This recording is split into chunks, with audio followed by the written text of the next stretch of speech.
Visionaries struggle with discipline and structure and growing team and having a building and having being able to execute their vision, realize it, and bring other people into it. From my observation from the outside, not knowing what your day-to-day is like, I believe that that's one of your superpowers.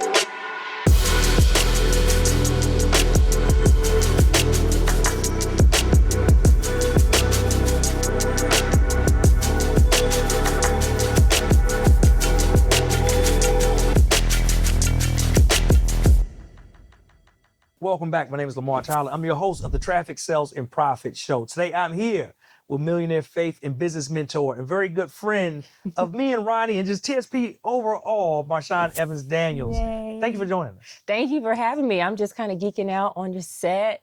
You're doing this big. I'm so proud of you, proud Thank of TSP.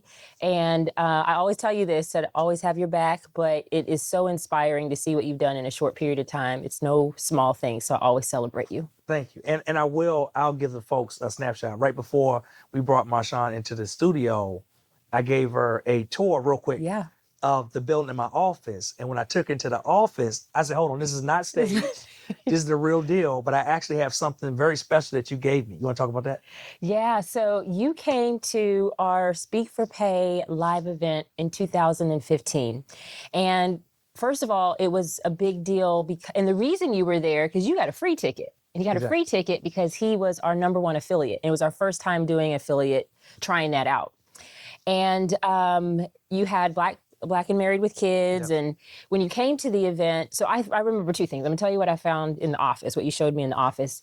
But I remember you at that time talking about that you were about to make the shift. You were about to make the transition into doing business. And one of the things we handed out, we were talking about money. And one of my favorite scriptures in Proverbs 11:26, I probably would have got it wrong if I hadn't just seen it in your office. It says, blessings crown him who is willing to sell. Oh, actually, it starts with, cursed is the one who hoards the grain, but blessings crown him who is willing to sell. And that was such a huge permission slip for me in realizing that selling is blessed, but hoarding is what is considered cursed. And we gave these pictures out at the event. Actually, a friend in the audience heard me say the scripture and went and designed them that night. You know how you don't really? You know That was like on the spot? That was on the fly. Wow. The attendees never knew. And I thought that was just so well done. And I was like, this is like an amazing gift and takeaway for everybody here. No idea. That was my friend Jen Sprinkle. It was her first time at an event like that too. But you had the blue and silver one, and I saw yours. I'm like, I haven't seen that one in a while because we did some for the men in blue and silver. Wow. Actually, she did that. And then she did pink and gold for the women. But even just that, when you're operating in alignment, things come together. You have people that you're not even on staff, right, that want to jump in and help because they believe in the mission. So it was a huge treat to walk in, one, to see what you've done since Speak for Pay, just since that time point of 2015, and then to see that in there. And it's just cool to be connected. In that that piece that you gave us, we took it, I got it framed, I put it in a frame, and that's been in my office since then. Wow. Since that time. So in our old office, it was sitting there when we bought this building and then renovated it out. And we had that done. Like you carry things from like one place to the next. Or you ditch it and trash it. Exactly. That is There's a lot of things get trashed. That's the other part. Let's not bypass that. But when we moved and my bookcase was up, I literally was like, this is the perfect spot. I don't know if you see like how it's like, it fits perfectly. I was like, this is the perfect spot. And this is something like I want here. I appreciate that. One of the things that was special about seeing that frame scripture that you put in your office, but what we gave in 2015, is I've been through this unique journey over these last 8 years now. Can you believe it's been 8 years? Wow. And now as a mother and in this place of reinvention of what's next, and not just how to recycle what's been done over the last 13 years, but seeing that, it actually was just a really great gift to me in terms of affirmation of the next dimension of what it is that I'm seeing. And this always happens when I'm around you, Lamar, that you remind me of a supernatural frequency of friendship, of business, of Bible, and that it is that really, truly, it is so important to be in alignment with people. Like not just opportunity. I was talking to someone, because you know this internet marketing space, these streets are really small at the end of the day. Correct. And it's really bad to like mess people over because people know people. Everybody, you're really literally less than one click away, one degree of separation. And this gentleman had approached me the other day just asking for some mentorship around someone who had hired him and then went behind him to hire all his people and then kind of cut him out. And that was, you know, I said, it's happened to all of us. You know, it's happened to all of us in some way. But I said, did you go after and work with that client because they were successful and they could pay you, or because you were in alignment with their values? And if someone can hire you in your time, which is really not about just your time, it's about your relationships, it's about your reputation. If someone can just, if you work with them just because they can pay you, that makes you a prostitute. That makes you a streetwalker. And so you really got to be in alignment with people. And when you do, it's you have these moments that are not just moments, they're really nudges from heaven to say, yeah, this is what I told you, daughter, go forward, do that. So that seeing that today was more than I can put into words. And I love it. And I already know, I knew with you coming in, I was like, I don't really know what we talk about. Because the conversation always just leads where it's supposed to lead to whenever we get together and have a conversation. But as you were saying that, one of the things I've been thinking about a lot lately just surfaced, and that's integrity, right? And I'm always kind of trying to express that to my clients and the people in my circle about that piece, how important integrity is in a world where so many people lack it. Yeah. And then the other side of that integrity is leadership. And I was having a conversation with a good friend just a few days ago where we talked about the weight of leadership.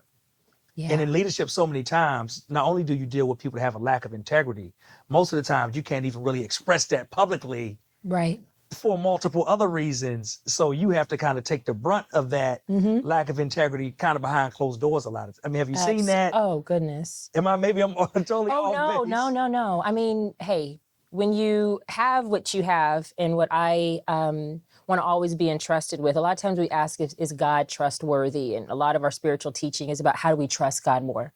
But what we don't really ask is, are we worthy of God's trust? Can he entrust us with what he has for us? That's the weight of leadership. That's the weight of real calling. And in these online streets, there's not a lot of accountability that requires integrity. And integrity is multifaceted and multi-layered. Because integrity is, are you actually good at what you do, or do you just have pretty social media pictures? Because you can manufacture a brand very easy. And now we've got AI coming in. You can manufacture a brand. And I do believe in this season where they're talking about this economic downturn, they call it a recession. I know you also have said you've chosen non-participation. Exactly. But with the doom and gloom, it's going to really sift through those who are actually good at what they do. Integrity is actually being in alignment with who you say you are, what you say you can do, and the capacity. Now, everyone has to get started somewhere, but a lot of people don't take the time to invest in the development of their craft and the skill. They invest in their marketing. So now you're marketing and if you're the service provider and you haven't really done the work, the thing, here's the real deal. People are really taking their lives. People are really struggling financially. People are really stressed and sick and trying to find a solution. And so if all you have is pretty pictures, that's out of integrity, right? And then just things like, let's talk just basic things like pay your coach. You signed a contract, just there's a misalignment. And there's another layer to this around investment. You want people to invest in you and you don't invest in yourself. That is incongruence. And you can try to fake that, but there are things that there's going to come a time when these things start exploding in your life. Now, the leadership piece is, I've been thinking a lot about the difference between mentorship and coaching. Okay. Over the last 13 years, I've worked with thousands of people up close in our programs. And I realized you can coach, when you become really good, you can coach anybody, but you mentor very few. And you become really cognizant of what I would consider the equivalent of casting your pearls among swine. Everybody who is a client cannot really necessarily be mentored. You can't bring everybody in. And learning how to lead is really knowing the difference, in part. And then when you have to sometimes swallow some of the stuff that happens, because is it because then you come across really as a baby. Exactly. Right? Are you whining? You can get into Bloods and Crip Wars online. Right. And then people are like, who's he really talking about? Who is she really talking about? I bet it's about that. Versus what they say when two people argue, it's hard to tell who the fool is. Yes. Or something like that. Yes. And what I've tried to do is, one, don't go and do a recording about something that you're frustrated about, especially if it has to do with a client. My husband taught me this. He's like, you out there shaming people and nobody knows who you're talking about. But then think about it. If you're frustrated and you're teaching, you're sending out an energetic signal that is based out of hurt, arrogance, frustration, and you need to be in a place of wisdom as opposed to the wound before you're talking about it anyway. This is why having friends offline is important. Having actual mentors, not just coaches, because you can hire a mechanic that's not an actual mentor. You can hire somebody who knows a skill, but they can't Mr. Miyagi you. Exactly. That's for you who were in the 80s. If you've seen the original Karate Kid, right? Mr. Miyagi didn't teach him how to fight in the traditional way. Most coaching right now is recycled. But can you mentor somebody's whole life to where they become a champion for the rest of their life? And my twirling coach, I was a competitive baton twirler. I'm legally blind in my left eye. Doctor said it would be impossible for me to do this. And I'm international champion in two baton. I twirled at TCU. I won talent at Miss America. But my coach, Janice Jackson, biggest gift she gave me was not how to win trophies. It was how to have the championship mindset for a lifetime. Guess what? If you enjoyed the last few minutes of this episode of the TSP Show, you gotta watch the full thing. But it's only available on The Convo. You can register today totally free at theconvo.tv or scroll down below for a listing of all of your favorite streaming apps where you can watch it today.